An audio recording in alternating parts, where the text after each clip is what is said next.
really brings me to the heart of your book, which are these 5 co-creative powers. You know, how do we as women hang in there until we can change the system? And one way is to really become deft with these powers that you talk about. So could you take us a little bit more deeply into those? Yes.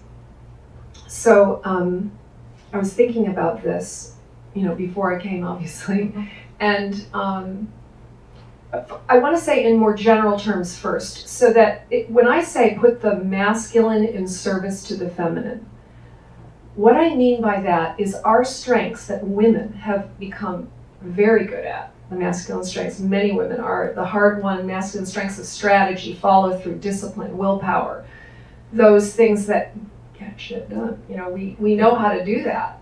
And but often it's just a lot of that, not on behalf of anything, for the sake of what? So what I'm proposing is that we put our capacities to express ourselves, and we put our ability to show up, that we put our masculine strengths in service to our higher calling and our wisdom and what it is that we value. So a man or a woman can do that. It's just a shift in terms of figuring out what's it for the sake of, like what's all the busyness for the sake of, and keeping that in alignment with your activities. So specifically, because I know Mary wants me to be specific, she's so good about that. I'll give you an example. I was in a corporation the other day teaching these principles to groups of women in technology, which is so cool.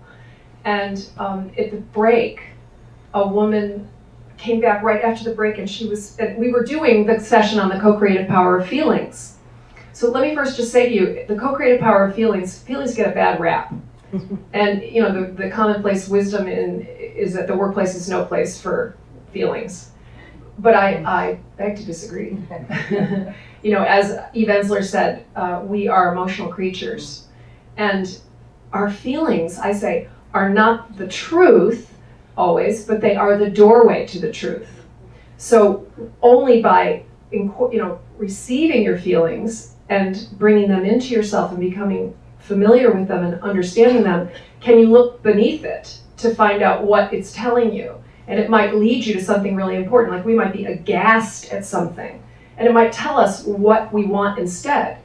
There's always some information there, but we're so into stuffing or holding it in, and then we end up spewing or projecting our feelings on someone else. So becoming really intimate in a dispassionate way with your feelings is really important. So the example I was going to give you is this woman happened to get a text on the break, which was her mother was saying to her, "Help me save my marriage."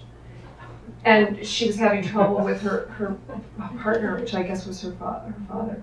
And normally this person would have just taken it on, kind of like, "Oh, I have to do that," like, wow. But she was so in touch with her feelings, she burst out crying. She said, "I don't want to do that."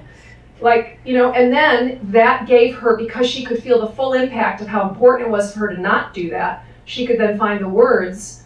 She goes, "Oh, I could actually say, I'm not going to do that." Sometimes we're so out of touch with our feelings. We don't know what we're eating, we don't know what we're experiencing, and we don't know what it's telling us. So the co-creative power of feelings really helps you at 3 different levels in the book. It goes through the 5 co-creative powers 3 times at different levels as you ascend the spiral.